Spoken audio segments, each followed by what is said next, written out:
Perhaps the most significant home in Windsor, the Oliver Ellsworth home, is in the process of extensive restoration, both inside and outside the home. I'm Ann Pleva. With me today to talk about this exciting project is Terry Keiss, House Chairperson, Rosemarie Ballard, Curator and Site Administrator, and Jean Ingersoll, State Regent and President of the Ellsworth Memorial Association. Welcome to you all. I'm going to start with Terry, because not only is the Ellsworth home impressive, but Oliver Ellsworth himself was impressive. Could you give us some more information on his life? Well, he certainly was impressive. He was a statesman. He was also a family man, as we all know. He lived here in Windsor. He was responsible for the Judiciary Act. He was also responsible for the Connecticut Compromise. He was a commissioner. He was a judge. We believe he held court in his home at one point. And he traveled all over the country. Napoleon Bonaparte was one of his dearest friends, and there are many artifacts in the homestead that were given to Oliver by Napoleon, and highly thought of, highly thought of. Washington visited Windsor, and I guess I could go on as long as this program could go on. And a good family man as well, wasn't he? Certainly was. We're told that he was very, very devoted, and there are many letters in the homestead that he wrote to Abigail as a loving and caring husband and father. They had 9 children. I believe 7 survived. So this says he must have liked family. Right. And there's that tale of Washington on his visit, isn't that? Sang a song to several of the Ellsworth children. It's difficult in some areas to speak of Oliver because of the restoration we're going through. Rosemary is doing extensive research, and when you're dealing with history, you're never absolute. At the time you're talking, it's a fact, but perhaps So 15 minutes down the road, someone else can come up with some other truths. How about his personal characteristics, his look? Wasn't he rather tall? In all appearances, we have a bust of him at the homestead, and he looks like a very large man. And then we have the Sharples reverse painting, and he doesn't look that large. Is that right? That's not the painting that's at the Oliver or the Athenaeum. No, It's another no. painting. This is another painting that's at the homestead. And but again, that bust, you're impressed with the size of it, and perhaps he was a very large man. There is this. This is. Could you just Yes. talk about this painting for a moment? This is copy? done. That's done by Ralph Earl, and the family saw fit to turn that over to Wadsworth Athenaeum. And it's Abigail and Oliver in all their glory, and you get a view of the homestead through the window. And of course, artists had ways of doing their portraits that would have made all of their subjects look affluent. But in this case, I believe that the Ellsworth at one point were the most affluent in Windsor, although their beginnings weren't that in that caliber. Yeah. Right. Well, that's a nice painting, and I did see Yes. that the other day at the Athenaeum. Yes. And There are many, many copies throughout the homestead, prints of Ralph Earl's painting. And it was also used on the catalog for the river exhibit that was done at Wadsworth. Yeah. It's a very That's famous impressive. painting. Well, the DAR is really fortunate to have the building, and I wonder if Joan could tell us just how they came upon getting the building. Well, as I understand it, the state regent of the time, Mrs. Kinney from New Haven, looked up and contacted the 116 heirs of the estate and probably convinced them to all sign off this homestead and property to the Daughters of the American Revolution. Now, is this picture that we're seeing now, is that Mrs. Kinney there? in that Mrs. picture? Kinney and Governor Chamberlain, I believe, at the dedication of the museum And that house. was in what year? 1903. Years, had it for a long time. And when was the structure behind it added? And for what purpose was that added? The separate building was Yeah. Matthews Hall in 1934, and I believe that was added for meeting facility for the DAR and the Ellsworth Association. Or is it common for the DAR to sort of run this museum, or is this a unique kind of thing? Many states have houses. In Connecticut, I think there are about 8 owned by individual chapters, but it is rather unique. It's not the usual thing. So I would think that would take up a big part of your time Yes, dealing with the house. definitely. Connecticut owns 2 houses. So it's Where's the other house the located? other one is the Governor Jonathan Trumbull House in Lebanon, and it's exciting and it's lovely to be associated with it, but it is a great deal of work and time. Is that home in good repair, or Beautiful repair. it's been redone? Yes, So that I you're think in not- the 40s maybe. Good. So one problem you don't have to worry about right now, right? Yes. And focus on Ellsworth. Rosemarie, how did you get involved in this project? I got involved out of my work in preservation. I'm a graduate of Columbia University's program in historic preservation, and I was working in New York City for a restoration architectural firm, Beyer Blinder Bell Architects, and I had been working on a number of historic projects, usually throughout the New York area. The first being Ellis Island. I did the documentation for the contagious disease wards and hospital wards on Ellis Island, 26 buildings. It took over a year of documentation and writing. And it was out of my work there and the people who knew me that I was asked to come to this project. And it's been wonderful, right? Yes, it is a wonderful project and a challenging project. Well, that's great. I'm sure they're very pleased to have you with them. How about you, Terry? How did you happen to get involved in the project? Well, firstly, you're a daughter, and you attend your meetings. Your chapter makes you, you become a regent, and through that, it leaves a lot of little wires that people can tap into. I think the love of old houses, the love of history. I'm involved in many historic organizations, and the ladies know this, and I guess we try to put people in their proper slots. And because of this, as Mrs. Ingersoll became state regent, I was asked to chair the homestead. And it's been delightful. I work with Rosemarie as much as I can. I'm there when I'm called on and as needed. I try to answer all calls if we go out with an outreach program to make Windsor and the homestead more visible throughout Connecticut. And because of this, I again am House Chairman. I work with many, many committees as well as to be there for Rosemarie. That's great. Now, were you the person that coordinated getting the kids from Oliver Ellsworth Home to come down and visit? No, it's surprising, Marianne.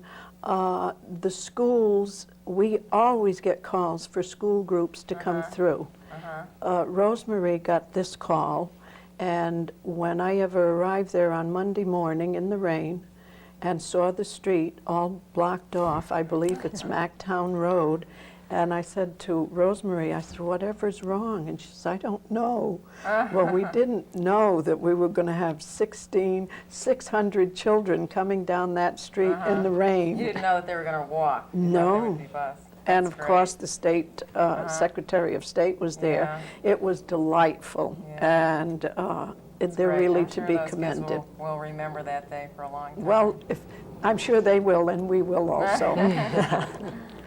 If I could go back to Joan, I'm a little confused about sort of the makeup of the DAR or the organizational makeup. Maybe you could just fill me in on that. You know, is there a president, a board of director, who oversees everything, and just how it's involved with the restoration project? All right. If you are a Connecticut daughter, you are automatically a member of the Oliver Ellsworth Association, which has a president, vice president, executive, and directors who are responsible for the running of the Ellsworth Memorial Association. Rosemary, could I ask, what is the ultimate goal of the project, and how will it be accomplished? The ultimate goal is, of course, the restoration of the house, the restoration of the site as well, and this house lot, and that includes the land going down to the river. Now, the project has been divided into really, the immediate project, into 3 phases. The first being the documentation phase, which we really completed to greatest extent in December of '89. And that is the research phase, the documentation phase, where we do all the research. Drawings of record were prepared. The building was measured to produce drawings that recorded it as it is at the start of the restoration. And those drawings will eventually, a copy will be given to the Library of Congress. The building was physically investigated. We had a team of specialists from Portsmouth, New Hampshire, Adams and Roy, who came and opened the building up, examined it to determine what its actual date was, when doorways were added, when windows were added, who did a paint analysis to allow us to see not only what the colors were at certain periods, but really more specifically what the alterations and changes to the house over time had been. The building was photographed. Every wall was photographed, the exterior, so it has been documented and research has been done. So that's the first phase. The second phase is what we're in now, the planning phase, and that is where we take the information that we have learned in our investigation of the building and our research and look at it and analyze it and determine what is it that we must do to properly restore this building as a memorial to Oliver Ellsworth. And then the later phase will be the construction, and that really will be in the late summer into the fall, and the building will open in some form in June of 1991. Oh, that'll be exciting. And I would like to say, too, at this point, that, you know, in this planning phase, the people that, it's not only myself and it's not only the DAR, but there is the Connecticut Trust for Historic Preservation, Charles Granquist and Catherine Lynn, who work as advisors on the project. There is a Restoration Advisory Committee, which would be Ellsworth Memorial Board, and myself and the professionals on the project have put together, who act as advisors as well. And these are museum heads from buildings in the area. And Robert Guffin of Webb Dean Stevens, Catherine Warwick of Hillstead Museum, Wilson Foudy from the Old State House, and Douglas Alves from Antiquarian Landmarks, as well as Robert Silliman, who is director of the Windsor Historical Society. And 3 members of the Ellsworth Memorial Association sit on that board. And it is really that or not board, but that committee. And that committee is very important right now, because it is with Dr. Abbott Lowell Cummings from Yale that we are determining just how we are going to restore this building. Not an easy task. No, it doesn't sound at all like it's an easy task. Now, is there going to be an archaeological study or dig? I'm glad you asked me that. Yes, in fact, this is, yes, there is. It's starting on Monday, the 14th, and it is going to be a very concentrated dig. It is headed by Robert Grady, who is the resident historical archaeologist from the University of Connecticut, but it is going to be using 4 archaeologists who are independent contractors, and it will be they will be doing an intensive dig, doing test pits, and of a grid of the whole site, and we'll be doing a preliminary study of the site, and it will be complete. It will be very highly concentrated. The site work will be completed on the 24th of May, so we're going at it just, really round, highly concentrated work. Yeah. And then the analysis through the summer, and a report coming out in the fall. How big is the area? And is it just right behind the house, or Good head. different areas, right? No, it's the house lot that is actually, that the house sits upon, and just over the bank of the, going down to the floodplain.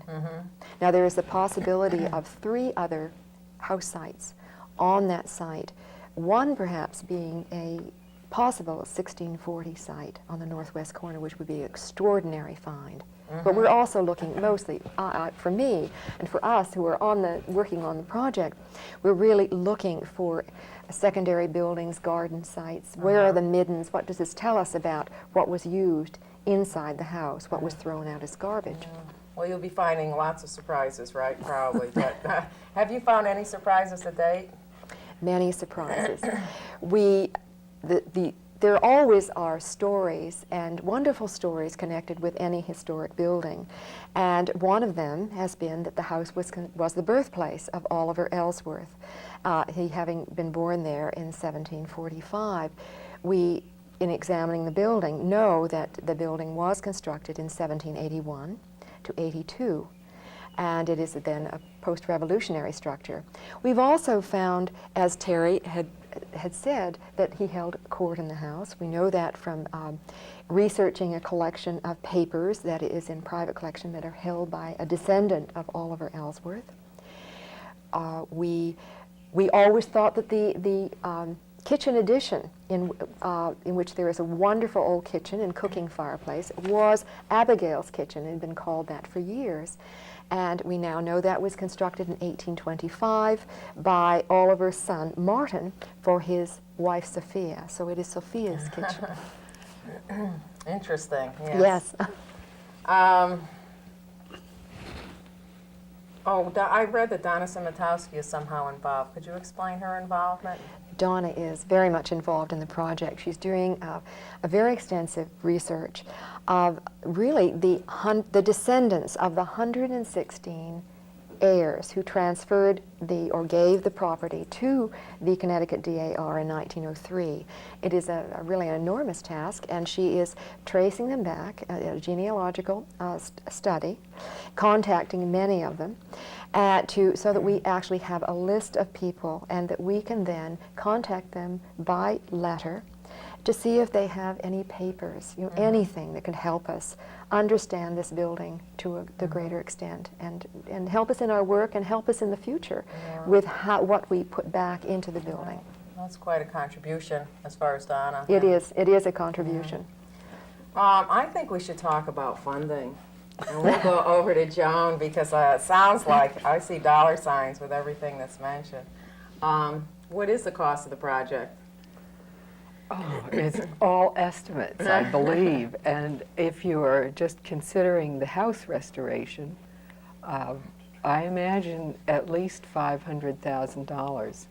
And that's not including acquisition, I don't believe, of other furnishings that might become available. The outside is another story altogether.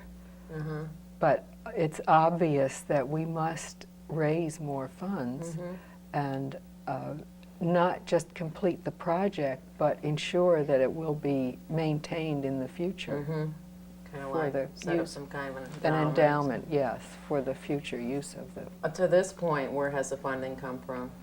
We've received a bonding package from the state. We've had lots of local support, the chamber, the bank, the business community of Windsor, and the surrounding area.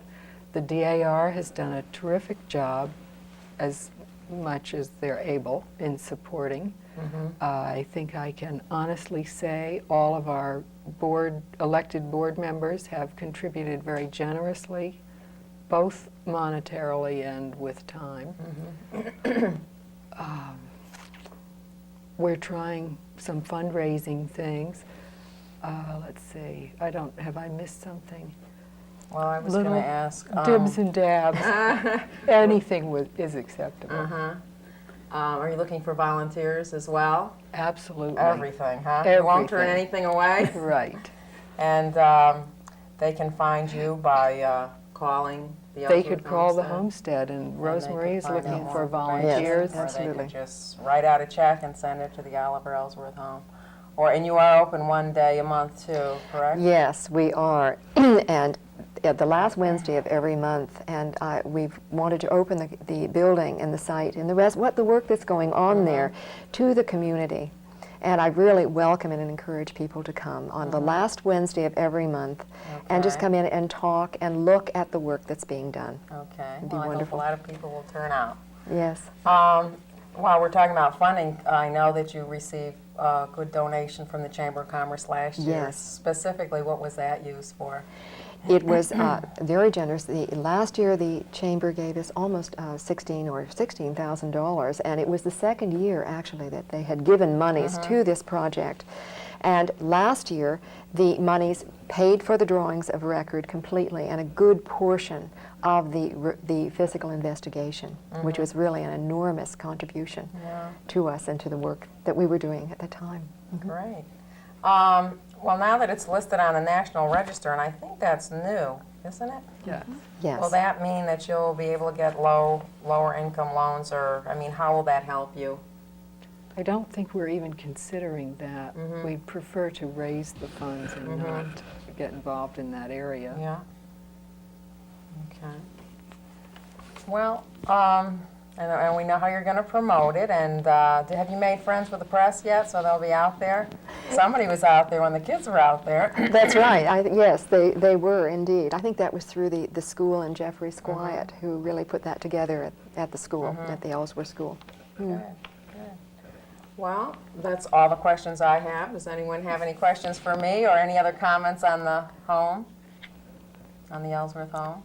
Well, I think at this time that we should really thank the town of Windsor for being there for us. Yes. And we deal with all the business people in town. And I have to say, being house chairman, that all I need do is place a call, and whatever one I need is there in no time at all. I think the town of Windsor has been very, very good and generous with their time, their monies, their donations to the DAR, to the homestead. I believe that I'm kind of comfortable in saying that I think Windsor has taken good care of Oliver Ellsworth Homestead for a lot of years. It's nice to have that kind of support. Yes, it is. Oh, it is. Yes, it is. Because when you're sitting in that homestead and I need case oil, all I have to do is call them. They're wonderful. Yes, yes. The business center has been very good. Good. Well, it's a special place, and I'm sure all of Windsor is looking forward to next June when it will be open, and I'm kind of looking forward to sneaking over there next week and look in the Please do. the holes. Love it. See what I'll find. So I thank you very much for coming and joining us, Terry Keiss and Rosemary Ballard and Joan Ingersoll. Thank you, Mary Ann. Thank you. It's been our pleasure, Mary Ann. Good. And I'm Ann Pleva, and thank you for watching.